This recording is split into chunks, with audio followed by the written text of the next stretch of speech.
Boa noite. A graça e a paz do Senhor Jesus, amém? Amém. Hoje nós estaremos encerrando a série Escândalos, tá? Hoje nós vamos encerrar a série Escândalos, mas eu posso dizer a você que no momento que você decidir parar para fazer a vontade de Deus, se prepare, que um muro vai se levantar na sua frente. Cabe a você a dizer: eu vou agradar ao Senhor. Se levantar. Quando você se levanta que realmente você está decidido a seguir em frente, o muro cai. O muro cai. Nessa noite o muro vai cair. Nesta noite o muro vai ruir. Abra sua Bíblia em Mateus capítulo 18, versículos 6 a 9. Se alguém fizer tropeçar um destes pequeninos que creem em mim, seria melhor para esse que uma grande pedra de moinho fosse pendurada ao seu pescoço e fosse afogado na profundeza do mar. Versículo 7. Ai do mundo por causa das pedras de tropeço. A sua versão deve ser: ai do mundo por causa dos escândalos, né? Pedra de tropeço, pelo menos na versão Ara, é escândalos, né? Porque é inevitável que elas existam, mas ai de quem é responsável por elas. Versículo 8: se a tua mão ou o seu pé leva você a tropeçar, corte-o e jogue fora, pois é melhor você entrar na vida manco ou aleijado do que, tendo duas mãos ou dois pés, ser lançado no fogo eterno. Versículo 9. E se um dos seus olhos leva você a tropeçar, arranque-o e jogue fora, pois é melhor você entrar na vida com um dos seus olhos do que, tendo os dois, ser lançado no inferno de fogo. Vamos orar. Curva sua cabeça, feche seus olhos. Querido Pai, amado Deus, em o nome do teu Filho amado Jesus, eu quero te louvar, Senhor. Eu quero te adorar na beleza da tua santidade, juntamente com os meus irmãos na congregação dos santos. Pai, queremos ouvir a tua voz. Fala conosco, Senhor, que a tua igreja quer te ouvir. Em nome de Jesus, amém. Escândalos, terceira parte. No decorrer dessa série Escândalos, nos deparamos com princípios elementares, princípios fundamentais para uma vida de sucesso ou uma vida de derrota. Mas eu creio que você escolheu, está escolhendo e vai continuar a escolher uma vida de sucesso. E essa vida bem sucedida, porque sucesso quer dizer bem sucedido, essa vida bem sucedida somente na presença de Jesus. Por quê? Porque em dado momento você vai querer descontinuar, você vai querer parar tudo, desistir de tudo. E se você não estiver na presença de Deus, se você não estiver aos pés de Jesus, você para mesmo. Você para, não tem quem faça você continuar. Você chuta o pau da barraca e vai embora. Mas com Jesus não. Com Jesus, quando você vai dormir atribulado, você vai dormir, sabe, perplexo, você vai dormir assim, em tempo de jogar tudo pro ar. Quando você acorda, aí o choro durou a noite inteira, mas a alegria veio pela manhã. Aí suas forças é renovada, Deus renova as suas forças, coloca a certeza da suficiência dele no seu coração e você segue. Então, aprendemos a importância de sermos compassivos, que é aquele que é sensível ao mal alheio, ao mal do outro, aquele que apresenta reflexos na direção da compaixão. Já o incompassível é insensível à causa do seu próximo. Não segue na direção do caído, não estende a mão para os joelhos vacilantes. Pelo contrário, ele passa ao largo. Lembra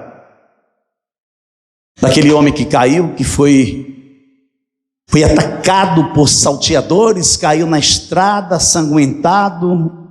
Os ladrões deixaram ele nu, sangrando no chão, e foram embora. Vinha passando o sacerdote de longe, ele tinha que passar naquele lugar, ele passa ao largo. Depois vem o levita, vê de longe, passa ao largo.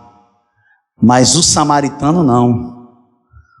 O samaritano, quando a vista de longe, ele apressa seus passos e se achega àquele homem e cuida das feridas dele, passa óleo nas feridas dele, limpa as suas feridas, coloca-o no seu animal, leva para a hospedaria, e ali ele diz: olha, esse homem vai ficar aqui, quanto é que é a despesa? É tanto. Ele está aqui, e se precisar de mais coisas, cuida dele, gasta o que for preciso, porque quando eu retomar, eu estorno, eu restituo. Esse é o compassivo. Esse é o papel da igreja.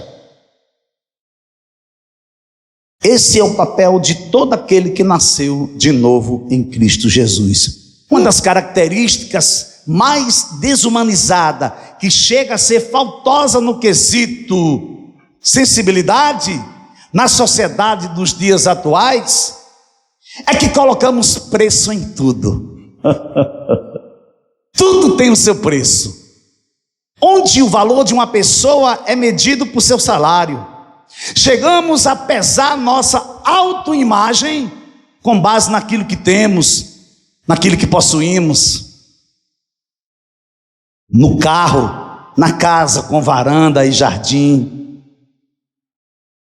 nos nossos projetos sociais. Aí a pessoa olha para você e diz: poxa, esse homem é um homem de Deus. Você está sendo medido pelo que você tem. Essa mulher, poxa, eu um dia quero ser assim. E você não sabe o que acontece por trás dos bastidores. Já o olhar de Jesus em nossa direção se diferencia de tudo.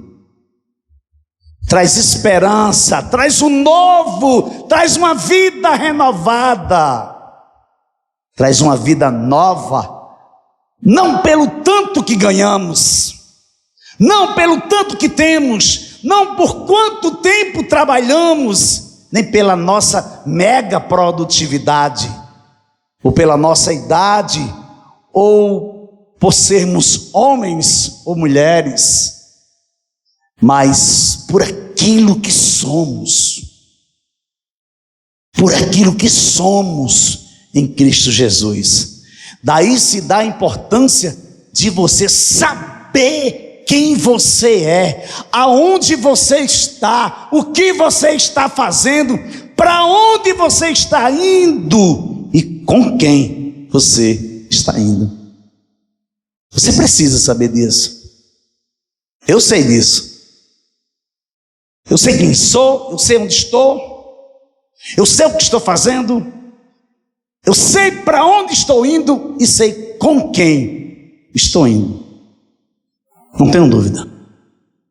Não tenho dúvida disso.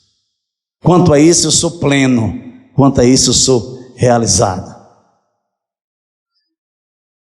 Ora, na vossa luta contra o pecado, ainda não tendes resistido até ao sangue, e estáis esquecidos da exortação que, como a filhos, discorre convosco. Filho meu, não menosprezes a correção que vem do Senhor, nem desmaiei quando por ele és reprovado. Porque o Senhor corrige a quem ama e açoita todo filho a quem recebe. Hebreus, capítulo 12, versículo 3 a 6. Na primeira parte da série Escândalos, nós vimos o seguinte: tenho sido incompassivo? Foi a primeira parte. A segunda parte: não subestime o inevitável. Não subestime o inevitável. E a terceira e última parte dessa mensagem, desta série Escândalo, eu estou chamando de aumenta-nos a fé. Aumenta-nos a fé. Abra sua Bíblia, Evangelho de Lucas, capítulo 17, versículos 5 e 6.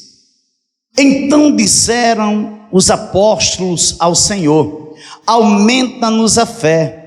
Respondeu-lhes o Senhor: se tiver de fé como um grão de mostarda, direis a esta amoreira: arranca-te e transplanta-te no mar, e ela vos obedecerá. Lucas, capítulo 17, versículos 5 e 6. Na realidade, os apóstolos não conseguiam entender, compreender e muito menos aceitar que aquele que ofende, aquele que agride e machuca o outro habitualmente, deveria ser perdoado. Você entendeu? Porque que situação é essa daqui? É que os discípulos perguntam para Jesus: mestre, quantas vezes devo perdoar o meu irmão? Aí Pedro se adianta e diz: 7 vezes. Jesus diz: não, Pedro, mas 70 vezes 7. Aí os discípulos olham para Jesus e dizem: Senhor, aumenta-nos a fé. Mas por quê? Por que que eles pedem para que Jesus possa aumentar a fé deles? Desde que essa igreja foi fundada, que eu venho dizendo para você que não existe relacionamento se você não tiver fé. Sabe por quê? Porque haverá um momento que você se escandalizará com o irmão. Haverá um momento que você será ferida. Haverá um momento que você será traído. Haverá um momento que você será traída. E se você não tiver fé, e a sua fé, ela não for uma fé cristocêntrica, ela não for uma fé salvífica, você vai embora, você não volta nunca mais. Porque existem de homens e mulheres decepcionados, entre aspas, com a igreja. Amado, é muita gente que sai pela porta dos fundos. A estimativa é que a igreja dos desviados chega a ser maior do que a igreja dos congregados. Por quê? Pessoas que não são discipuladas, pessoas que não se submetem, pessoas que não se permitem ser tratadas, pessoas que foram traídas, pessoas que foram colocadas para trás, pessoas que foram enterradas, pessoas que foram vendidas e não entenderam que a igreja local é um lugar de tratamento, é um hospital, é um lugar para você ser tratado, é um lugar para você entender que sem perdão não dá para você continuar. É uma ordenança, amado, não é uma opção. Perdoar é uma ordenança, não é uma escolha que você faz. Então, para os discípulos, para os apóstolos de Jesus, isso era muito difícil, eles não conseguiam conceber Eles não entendiam, eles não compreendiam e eles não queriam aceitar que o agressor, habitualmente, aquele que se acostumou a machucar, aquele que se acostumou a trair, aquele que se acostumou a passar o outro para trás, fosse perdoado. Não. Por quê? Porque o agressor era reincidente, vive cometendo o mesmo delito, ou seja, volta a cometer o mesmo ato de agressão. Você vê como é sério? Então, dentro dessa realidade, os apóstolos pedem a Jesus: aumenta-nos a fé. Qual foi a resposta de Jesus? Veja aí, versículo 6 do capítulo 17 de Lucas. Respondeu-lhes o Senhor: se tiverdes fé como um grão de mostarda, direis a esta amoreira: arranca-te e transplanta-te no mar, e ela vos obedecerá. Meu Deus! Você percebe que Jesus enfatizou a vitalidade da fé mais do que a sua quantidade? Você percebeu?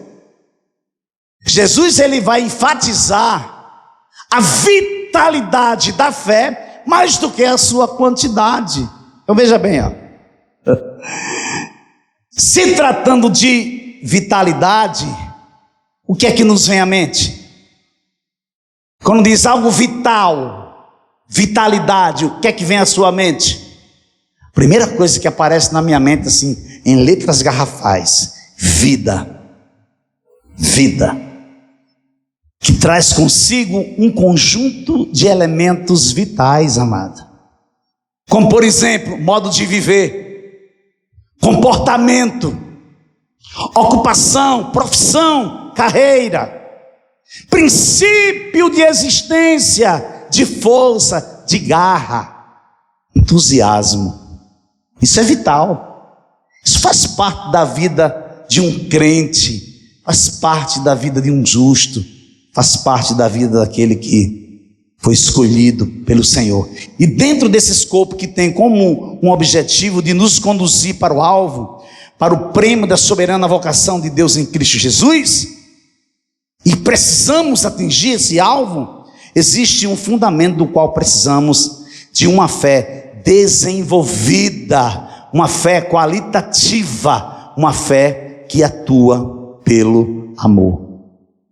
Se a sua fé, se o veículo da sua fé, ela não for o amor, se prepare para penar, viu? Você sabia? Se a sua fé, ela não atua, ela não opera através do amor que está dentro de você, você que é crente, estou falando para crente, estou falando para a igreja. Se a sua fé, ela não opera através do amor, então você vai ter que ler, você vai ter que ler as escrituras, você vai ter que buscar o Senhor, para você entender que sem amor não dá. Abra sua Bíblia em Romanos 5, abra sua Bíblia em Romanos 5, que eu quero ver esse princípio das escrituras aqui, para você entender por que eu estou dizendo isso, que se não for uma fé que atua pelo amor, essa fé, ela não vai dar em nada. Preste atenção, Romanos capítulo 5, a partir do versículo 1. Veja o que ele vai dizer, ó. Justificado, pois, mediante a fé, temos paz com Deus, por meio do nosso Senhor Jesus Cristo, pelo qual obtivemos também acesso pela fé a esta graça na qual estamos firmes e nos gloriamos na esperança da glória de Deus. Versículo 3. E não somente isto, mas também nos gloriamos nas tribulações, sabendo que a tribulação produz perseverança. Olha o que ele vai dizer no versículo 4. Ó. A perseverança produz experiência, e a experiência produz esperança. Ora, a esperança não nos deixa decepcionados, porque o amor de Deus é derramado em nosso coração pelo Espírito Santo que nos foi dado. Olha aí que coisa tremenda. Vou ler de novo essa parte aqui, ó. Ora, versículo 5: a esperança não nos deixa decepcionados, porque o amor de Deus é derramado em nosso coração pelo Espírito Santo que nos foi dado. É tremendo, amado.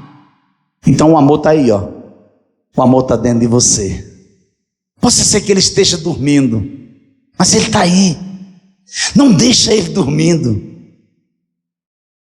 Levanta-te, porque a luz do Senhor já resplandece sobre ti.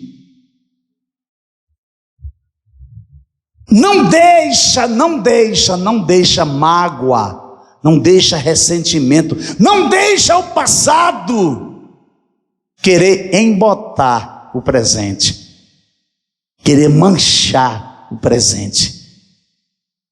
O que você foi, você foi. O importante é o que você é em Cristo Jesus. A semente de mostarda era a menor das sementes conhecidas pelos lavradores da Palestina. No Evangelho de Lucas, Jesus vai fazer um comparativo. Agora eu quero que você abra sua Bíblia novamente em Lucas capítulo 13. Jesus vai fazer um comparativo impressionante. Veja aí, olha o que é que vai acontecer. Lucas capítulo 13, versículos 18 e 19. E dizia: a que é semelhante o reino de Deus? Aqui eu compararei. É semelhante a um grão de mostarda que um homem plantou na sua horta e cresceu e fez-se árvore, e as aves do céu aninharam-se nos seus ramos. Ei, olha para cá, me diga uma coisa. As pessoas estão olhando para você e estão encontrando frutos? As pessoas estão se aninhando na sua história de vida? As pessoas estão encontrando vida na sua vida? Ou você está parado, você está parada, olhando para os escândalos? Quem tem chamado mais a sua atenção? É o bem ou o mal? Os escândalos ou as boas novas? Estamos vivendo um tempo que a velocidade que acontece as coisas nas redes sociais é monstruosa. Você está bem, você está num nível aqui, ó, você batalhou, você ralou, você pagou o preço, você cresceu. Uma rede social destrói a sua vida da noite por dia. Existem pessoas nas redes sociais ganhando dinheiro, e muito dinheiro, só para destruir a vida dos outros, só para falar da vida dos outros. Ah, pastor, você está dizendo que as redes sociais não prestam? Não estou dizendo isso não. Isso não saiu da minha boca. Eu estou dizendo que as pessoas usam as redes sociais para uma finalidade do qual elas não foram criadas para isso. Então, precisamos fazer o quê? Precisamos nos guardar, precisamos ser vigilantes. Em contrapartida, se compreendermos esse princípio e colocarmos em prática, colocarmos em evidência, iremos evitar a propagação dos escândalos. Mas pastor, que princípio? A semelhança de um grão de mostarda. Essa é a quantidade que a sua fé tem que ter. Você já viu um grão de mostarda? Muito minuciosa. É muito minuciosa. Mas interessante, ela é lançada no solo. Quando ela cresce, a árvore fica frondosa, ao ponto das árvores se aninhar.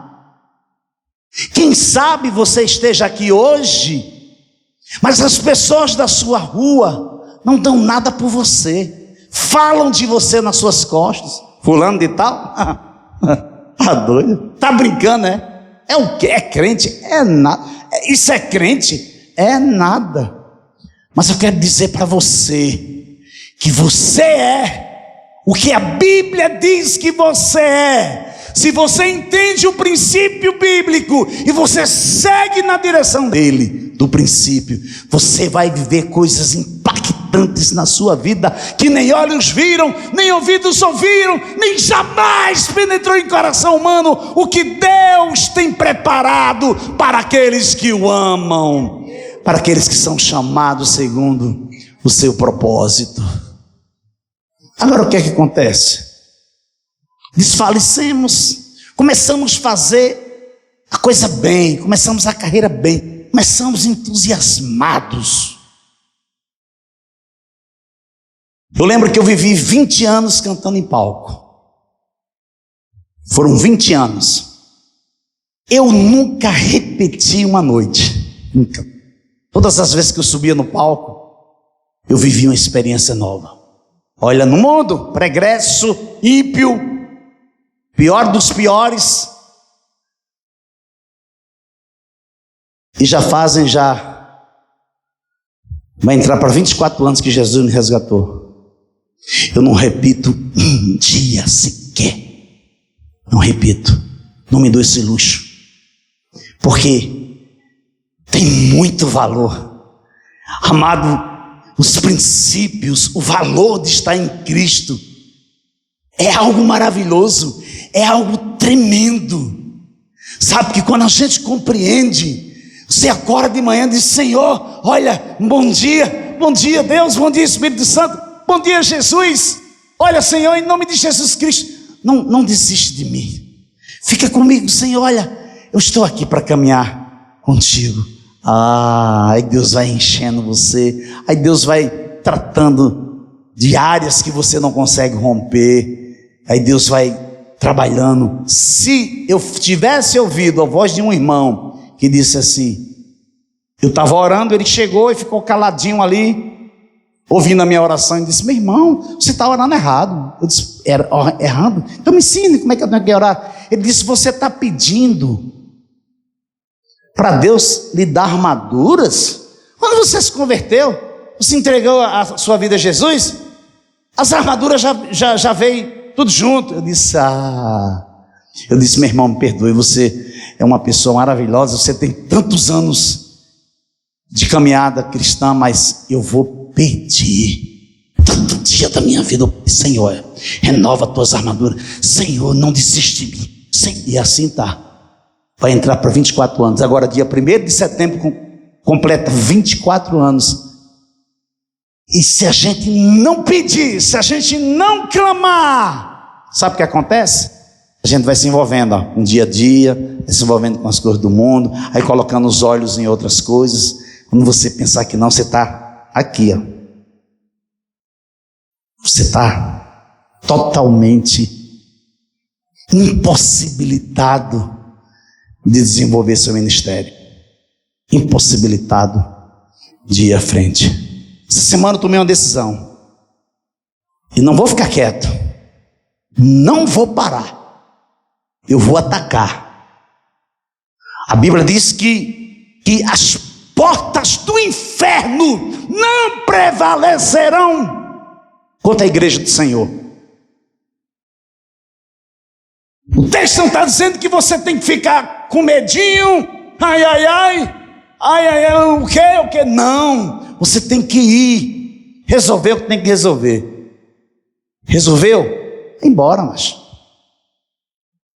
para de mimimi, para negócio de começa uma coisa, não continua.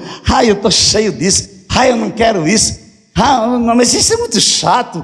Eu quero fazer outra coisa. Aí você de repente para e começa a fazer outra coisa.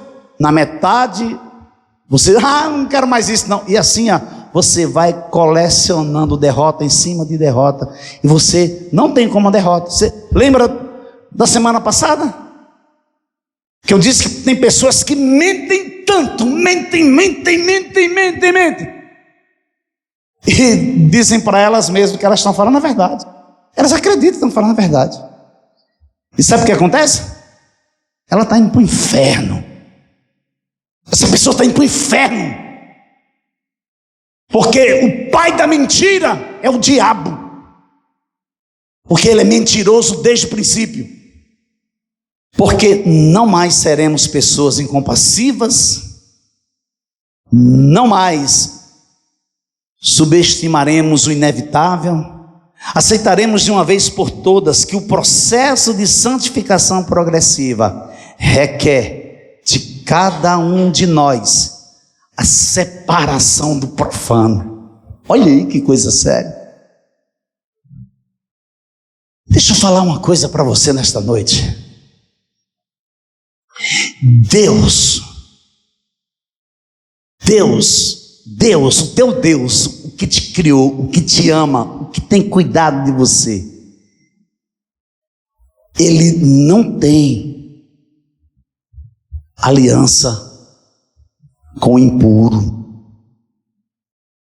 com o profano, com o mentiroso, com o que vive sentado na roda dos escarnecedores. Deus é Deus, queira você ou não, Ele vai ser Deus ontem, hoje e sempre. Você pode espernear, você pode fazer o que você fizer, Ele não vai deixar de ser Deus porque você não crê. Só que é o seguinte, que você vai ter que passar com Ele, você vai passar. E o que você tiver que passar sem Ele, você vai passar. Mas pastor, essa palavra está muito dura. Você acha, amado, que isso não é uma prevenção para você não viver na prática do escândalo? Você pensa o quê? Você pensa que Deus trouxe você aqui para Deus dizer para você que está na hora de você parar? Está na hora de você tirar a máscara? Porque senão você vai padecer, porque senão o diabo vai ceifar a sua vida. Ou você acha que Deus é brinquedo? Deus não tem conchavo com o profano. Sem santificação ninguém verá a Deus. Não basta unção, olha para cá, não basta unção, força, qualificação, entendimento, interpretação, desenvoltura, homilia, exegética, não tem nenhum valor se não for debaixo de obediência, se não se sujeitar a Deus. Você pode fazer o que você fizer, você pode ser o que você for, você vai dar com os burros na água. Vai haver um momento que o seu tapete vai ser puxado e você vai cair envergonhado ou envergonhada. Não adianta. Não adianta. Porque quem vai nos livrar do fogo eterno, se é que você crê que Ele existe, é Jesus. Aliás, Ele já nos livrou. Ele já nos livrou. Basta você continuar dizendo: Senhor, eu quero continuar sendo livre. Eu sou livre, eu vivo em liberdade. Senhor, eu estou indo na tua direção. Senhor, eu quero te adorar na beleza da tua santidade. Aconteça o que acontecer, eu sou teu, eu sou tua, Senhor. Aí sim, aí vale a pena. Se a nossa vida espiritual, ministerial, pessoal, familiar e profissional não for acompanhada de obediência a Deus, se não nos assujeitarmos à soberania de Deus na pessoa de Jesus Cristo, caminharemos para um abismo sem fim. Você sabe que o mais agravante nisso, sabe qual é? É que Deus, através da sua palavra, Ele nos revela, diz: olha, se você vir, olha para cá, olha, isso é importante, ó. Você tem que aprender isso para aplicar lá no seu colégio, lá na sua faculdade, lá no seu trabalho. Ele diz assim, ó: se você vir um ímpio, uma pessoa, pessoa que gosta de brincar, um colega seu lá do colégio, que pula, que brinca, vamos dizer assim, ele é o bobo da corte, mas é um cara legal para você. E ele está lá, pulando, de repente ele começa a fazer alguma coisa, ele é ímpio. A Bíblia diz que se você vê o ímpio caminhando, e o final desse caminho, que aos olhos dele é caminho de vida, mas que o cabo, que é o final deles, é caminho de morte, você tem que ir lá, ó. Ei, meu irmão, vem cá, meu amigo, não vá não, que se você der mais um passo, você cai, você morre. Aí o texto bíblico diz, se você não avisar, e ele for e cair, o sangue dele vai ser cobrado de você. Meu Deus. Mas se você disser, avisar, admoestá-lo, ou até mesmo exortá-lo, não vá, e ele foi e ele cair, o sangue dele não é cobrado de você. Isso é o quê? Isso é um ímpio. Mas amado, vou tornar a dizer, a Bíblia não deixa aresta. Se você viu um justo, é um justo, é você que está aqui sentado. Se você vê um justo caminhando para o abismo, pecando, fazendo o que não tem que fazer, envergonhando o nome de Jesus, colocando o evangelho na lama, jogando pérolas aos porcos, e você não chegar para ele ou para ela e dizer, peraí, não faça isso, e ela vai ou ele vai continuar fazendo, e vai na direção, e lá ela cai no abismo e morre, ou ele cai e morre. O sangue dele vai ser cobrado de mim e de você que está aqui nessa noite. Ah, mas o irmão não fala comigo, mas eu não tenho comunicação com o irmão. É sua obrigação, é seu dever como crente, é seu dever. Vá na casa dele, vá na casa dela e diga, meu irmão, não faça isso. Você está escandalizando o nome de Jesus. Você pensa que engana a quem?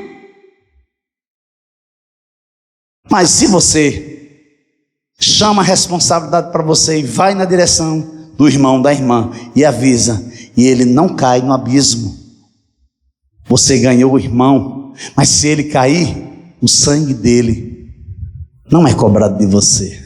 Está vendo que responsabilidade? Você está aqui nessa vida, não é só para você viver o que você quer não, amado. Você está enganado, viver não é isso não. Ah, eu vou viver o que eu quero viver. Pronto. A minha vida vai ser uma vida de aparências. Todo mundo vai pensar que eu sou isso, mas eu não sou isso, eu sou outra coisa. Não. Fique sabendo que de Deus ninguém zomba. E prestaremos contas de tudo aquilo que foi proferido, de toda palavra que eu disser, eu vou prestar conta. Olha como é sério. Mas eu quero dizer uma coisa a você: se não estiver da obediência, se não se sujeitar a Deus, você vai pagar um alto preço. Você lembra de Sansão? Sansão teve tudo para ter um final de vida bem sucedido. Ah, mas pastor, ele matou todo mundo. Sério que você está dizendo isso? É sério?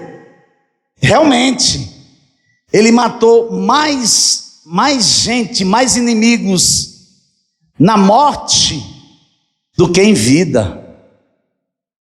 Mas ele não poderia ter feito diferente?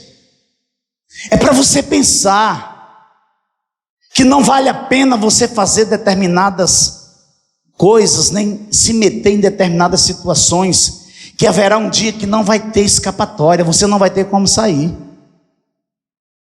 E determinadas situações, talvez, eu não desejo isso, vou interceder pela sua vida, que nunca aconteça isso, que às vezes é preciso você pagar até com a própria vida, que o mundo, do jeito que está hoje em dia, o negócio está sério. Então o que acontece? A vida de Sansão tinha tudo para ter um final feliz, porém sua história de vida foi acompanhada de força, de bravura. Deus esteve com Sansão em todos os momentos de triunfo. No entanto, o comportamento de Sansão agregou escândalos à sua vida. Meu Deus. Sansão veio ao mundo para quê? Ele tinha uma missão. Quem tem uma missão aqui? Levanta a mão direita. Levanta a mão direita se você tem uma missão. Só se você tem uma missão. Se você não tiver, fica com a mão sem levantar. Então veja bem, Deus estava em todos os momentos de triunfo com Sansão. Mas foi o que aconteceu?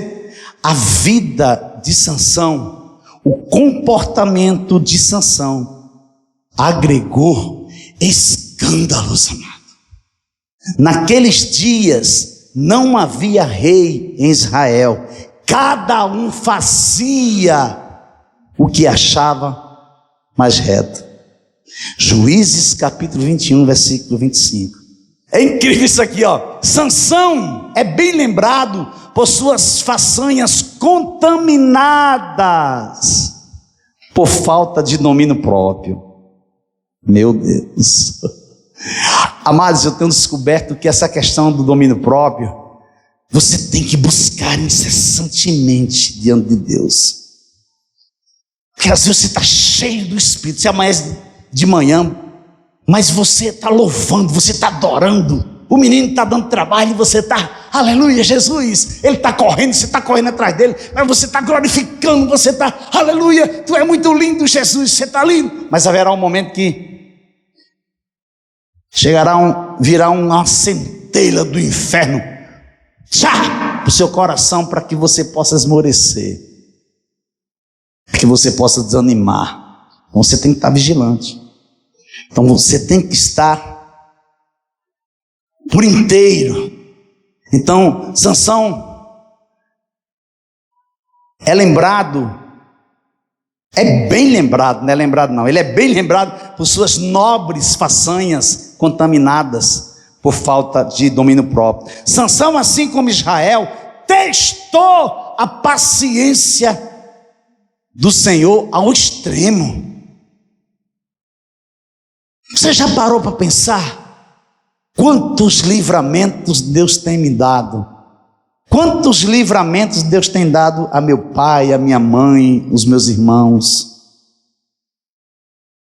Quantas obras maravilhosas Deus já tem feito na minha vida em pouco tempo que eu entreguei a vida a Ele. Aí Sansão, o que é que ele faz? Ele se nivela com Israel para testar paciência do Senhor. Seu sucesso foi esporádico e de curta duração. Não havia um padrão, suas reações o levavam a vários acontecimentos. Era algo raro na vida de Sansão, sabia? Temos que ter cuidado, porque de repente uma reação minha está levando a vários acontecimentos. E eu não estou centralizado, eu não estou focado naquilo. Mas quem está de fora está vendo você, está vendo o que você está fazendo. Quando Davi voltava com a Arca da Aliança, o que foi que ele fez? Ele dançou. Ele era um rei. E para a mulher dele, aquilo foi um escândalo. Mas Davi não estava nem aí para ela. O que Davi estava fazendo era adorando a Deus, amado. Então, existem princípios que você vai estar cumprindo e talvez o seu cônjuge vai estar dizendo: peraí, isso não é certo que você está fazendo. Por quê? Porque ela não está alinhada com você. Aí você vai fazer o quê? Você vai desonrá-la? Não. Se você desonrá-la, você vai quebrar outro princípio. Você vai orar para que Deus possa colocar no coração dela a vontade de entender o que você está fazendo, para que ela venha a ser o quê? Ela venha somar na sua vida, no seu ministério de vida. Amém? Amém. Então veja bem, Sansão era filho de Manoá e sua esposa. A Bíblia não revela o seu nome. O nome de quem? O nome da mulher, da esposa de Manoá, que era a mãe de Sansão. Olha como isso é importante. Certo dia, um anjo apareceu para ela, dizendo que ela teria um filho e que o nascimento desse filho estaria diretamente ligado ao propósito de Deus para libertar, para livrar o povo de Israel das mãos dos filisteus. Havia o quê? Um propósito. Havia o quê? Uma missão. Era para isso que Sansão veio ao mundo. Sansão teria que honrar a Deus todos os dias de sua vida. E para que ele não se esquecesse, ele estaria incluído no compromisso do nazireado. O nazireu era alguém separado por Deus. Você acha alguma semelhança? O nazireu era separado por Deus. Tem alguma semelhança com a sua vida? Você é separado por Deus? No original, separado quer dizer santo.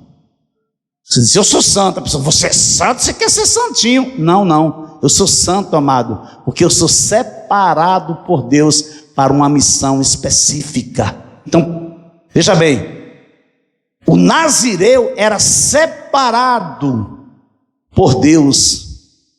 Determinadas coisas ele não podia praticar. Restrições para a vida de Sansão. Proibido de tocar em pessoas mortas. Segundo, proibido de beber ou comer qualquer coisa que fosse da videira. Terceiro, proibido de cortar os cabelos. Dessa maneira, a pessoa nunca esqueceria que o seu estilo de vida era um memorial da aliança diferenciada com Deus. Agora, olha para cá. Existe um detalhe que, se você sair daqui hoje entendendo isso, vai somar muito para a sua vida, em todos os âmbitos, em todas as áreas, tá? Então, existe um detalhe importantíssimo. É que as proibições do nazireado eram válidos, não apenas para Sansão, mas também para sua mãe. Meu Deus, olha para cá, olha para cá, olha para cá. Eu quero que você entenda isso aqui, ó. Que detalhe é esse importantíssimo? É que as proibições, que proibições, pastor? Ele não podia cortar o cabelo, ele não podia beber qualquer coisa da videira ou comer, e ele não podia se aproximar nem tocar em pessoas mortas. Ele quebra tudo isso, amados, tudo isso ele quebra. Porém, essas proibições não eram válidas somente para Sansão, mas também para a mãe dele. A partir daquele momento, que momento, pastor? Do momento que o anjo a visitou, até o nascimento do menino, ela também não poderia tocar em nenhuma coisa morta, nem comer do fruto da vide. Meu Deus! Gente, olha, isso aqui, você pegando isso aqui e aplicando isso aqui na igreja local, isso é uma dinamite, isso é tremendo. Isso é algo que vai para gerações, e que talvez não estejamos fazendo. Olhando para o nazireado como modelo de santificação e consagração pessoal a Deus, podemos interpretar essa exigência de Deus para a esposa de Manoá, a mãe de Sansão, como uma ordenança de que a santificação de Sansão começaria na santificação dela. Jesus, que é isso? Agora veja bem, isso me leva a crer que a santificação dos nossos filhos precisa ter início em nós. A santificação do seu filho, da sua filha, a responsabilidade é sua. Tem que começar em você. Você tem que acordar de madrugada. Você tem que orar por eles. Você tem que interceder por eles. Você tem que clamar por eles. E não querer ser igual a eles. Porque tem mãe que quer ser igual aos seus filhos, sabia? Eu conheço pessoas que vivem no pecado. Eu conheço pessoas, filhas, jovens que vivem na prática do pecado. E a mãe deixa o seu esposo, o seu pai, o pai da garota em casa e sai com ela. Desperta, igreja! Vamos despertar! Isso é escândalo! Isso é escândalos! É responsabilidade, sim, do pai e da mãe, ensinar no caminho para quando for velho não se desviar. E a santificação começa em casa. Você lembra de Jó? O texto diz que Jó consagrava seus filhos e pedia perdão a Deus, se por um acaso eles estivessem em pecado contra Deus. E veja bem, impediu deles serem mortos? Impediu, igreja? Impediu não, amado, eles foram mortos. Tinha intercessão do Pai. Você imagine quem não tem intercessão, quem vive lá vão ter, quem faz o que quer. Então eu creio que a santificação dos nossos filhos precisa ter início em nós. Para quê? Para que eu como pai, você como mãe, se torne referência no caminho que eles irão trilhar em toda a sua descendência. Um dia ele vai dizer: meu pai era assim. Havia momento que eu não obedecia, mas eu jamais vou esquecer o que meu pai dizia. Menino, se você for por aí, você vai se dar mal. Então Sansão quebrou todos os princípios em sua vida consagrada a Deus e pagou um alto preço. O que foi que ele fez? Sansão não agradou a Deus. Por que Sansão não agradou a Deus, igreja? Porque ele não seguiu na direção da fé. Ele não se ajustou na direção da fé. Ele não desenvolveu a fé dele. Ele preferiu confiar na força. Porque era esporádico, porque acontecia de hora em hora, e ele usava o que ele tinha na mão, ele usava, e era bem sucedido. Conclusão: porque em Cristo Jesus nem a circuncisão nem a incircuncisão tem valor algum, mas a fé que atua pelo amor. Vocês vinham correndo bem. Quem foi que os impediu de continuar a obedecer à verdade? Esta persuasão não vem daquele que os chamou. Amado, agora me diga uma coisa, amada igreja. Se essa persuasão não foi daquele que me chamou, quem foi que me chamou? Foi Jesus, foi Cristo. Então, se não vem dele, vem de quem? Vem do diabo, amado. Por isso que nós devemos estar atentos e desenvolvendo a nossa fé. Só seremos bem-sucedidos se decidirmos deixar de lado tudo aquilo que nos assedia, tudo aquilo que quer nos impedir de continuarmos agradando a Deus. Devemos lançar fora. Sai daí! Sai, Satanás! Sai, diabo! Para o pecado entrar em ação, ele precisa de um interlocutor. Eita Jesus, isso aqui, eu tenho meditado nisso aqui. Para o pecado entrar em ação, ele precisa de um interlocutor. Ou seja, ele precisa de um veículo. Ele precisa de você. Ele precisa de mim. Mas olha, diga não para o pecado. Diga sim para Deus. Portanto, também nós, visto que temos a rodear-nos tão grande nuvem de testemunhas, livremo-nos de todo o peso e do pecado que tão firmemente se apega a nós e corramos com perseverança a carreira que nos está proposta. Olhando firmemente para o autor e consumador da fé, Jesus, o qual, em troca da alegria que lhe estava proposta, suportou a cruz, sem se importar com a vergonha, e agora está sentado à direita do trono de Deus. Hebreus capítulo 12, versículo 1 e 2. Escândalos. Você pode aplaudir a Jesus?